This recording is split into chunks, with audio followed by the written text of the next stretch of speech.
రంగారెడ్డి జిల్లాలో చైనా మాంజా ప్రమాదం జరిగింది. యాచారం మండలం మాల్ సాగర్ హైవేపై హైదరాబాద్ నుంచి సాగర్కు బైక్పై వెళ్తుండగా బైకర్కి చైనా మాంజా తగిలింది. దీంతో బైకర్ మెడకు బొటన వేలికి గాయాలయ్యాయి. గాయపడిన మధును ఆసుపత్రికి తరలించారు. అటు జగిత్యాల జిల్లాలో కూడా ఇలాంటి ప్రమాదమే జరిగింది. మెట్పల్లిలో ఇంటి బయట ఆడుకుంటున్న బాలుడికి ఈ మాంజా చుట్టుకుపోయింది. దీంతో తీవ్ర గాయాలయ్యాయి. గాయపడిన బాలుడిని ప్రైవేట్ ఆసుపత్రికి తరలించారు. బాలుడి మెడ చుట్టూ ఏకంగా 20 కుట్లు వేశారు డాక్టర్లు.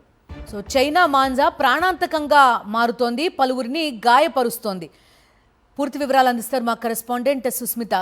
చెప్పండి, ఇద్దరు ఒకటి రంగారెడ్డి జిల్లాలో మరొక ప్రమాదం కూడా ప్రస్తుతం మనం చూస్తున్నాం. ఏకంగా 20 కుట్లు వేశారు ఆ బాలుడికి. సరిగా డిస్పోజ్ చేయకపోవడం, ఎక్కడికక్కడ మాంజాను అలా వదిలేయడంతో ప్రమాదాల తీవ్రత జరుగుతోంది. పోలీసులు చెప్తున్నారు మేము ఎక్కడికక్కడ మాంజాన్ని సీజ్ చేస్తున్నామని, అయినప్పటికీ కూడా ఈ ఇంటెన్సిటీ చూస్తున్నాం మనం. తెలంగాణ రాష్ట్ర వ్యాప్తంగా చైనా మాంజాలు అయితే బ్యాన్ చేశారు. కొన్ని ఇల్లీగల్ గా కొన్ని దుకాణాలు అమ్మడం ద్వారా చాలా వరకు కూడా ఈ చైనా మాంజా ద్వారా పతంగులను ఎగరవేయచ్చు, చాలా స్పీడ్ గా ఓవర్టేక్ చేయొచ్చు అనే కోణంలో కూడా చాలా మంది కొనుగోలు చేస్తూ ఉన్నారు. ఎక్కడైతే ఇల్లీగల్ గా అమ్ముతూ ఉన్నారో అక్కడ పూర్తిగా కూడా పోలీసులు నిఘా పెట్టి వాటన్నిటిని సీజ్ చేస్తున్నారు. కానీ గత కొన్ని రోజులుగా సంక్రాంతి పండుగ వస్తున్న నేపథ్యంలో 4-5 చోట్ల కూడా కేసులు నమోదయ్యి ఎవరైతే ఎగరవేస్తున్నారో వారిపైన కూడా కేసులు నమోదు చేస్తామని కూడా పోలీసులు అయితే చెప్తున్నారు.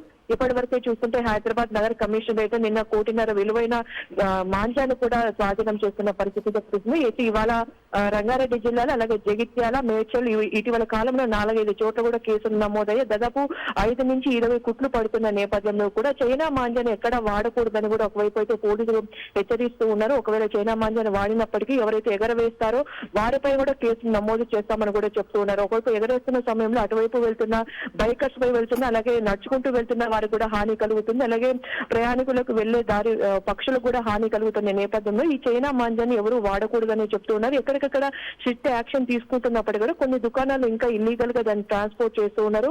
వాటిపై కూడా ఫుల్ గా ఫోకస్ పెడుతున్న నేపథ్యంలో కూడా చైనా మాంజాన్ని ఈ సంక్రాంతికి ఎక్కడిగా తీసుకుని రావద్దని ఊహిస్తున్నప్పుడు కొంతమంది చైనా మాంజాన్ని కొనుగోలు ఎక్కువగా ఆసక్తి చూపిస్తూ ఉన్నారు. ఆ చైనా మాంజా కంటే నూలు దారం ఎక్కువగా యూజ్ చేయాలని కూడా ఒకవైపు పోలీసులు సూచిస్తూ ఉన్నారు. అయితే ఈ చైనా మాంజాన్ని మాత్రం పూర్తిగా నిషేధించాలన్న కోణంలో అయితే ఫుల్ ఫోకస్ గా కూడా తెలంగాణ పోలీసు వ్యవస్థ చూస్తూ ఉంది. కాకపోతే కొన్ని చోట్ల రావడం కారణంగా ఈ విధంగా చేస్తే వారిపైన కేసులు నమోదు చేస్తే ఇంకా బయటికి రాదన్న కోణంలో కూడా ఎవరైతే ఎగరవేస్తారో వారిపైన కూడా కేసులు అయితే నమోదు చేస్తున్నారు. ప్రస్తుతం వీరి పరిస్థితి కూడా 20 కుట్లు వేయడంతో కూడా ప్రస్తుతం వారంతా సేఫ్ గా ఉన్నట్టు కూడా చెప్తున్నారు. ఇప్పటివరకు ఎక్కడ మృతుల కేసు నమోదు కావాలేదు, ఓన్లీ గాయాలు అవుతున్నాయని కూడా పోలీసులు అయితే చెబుతూ ఉన్నారు.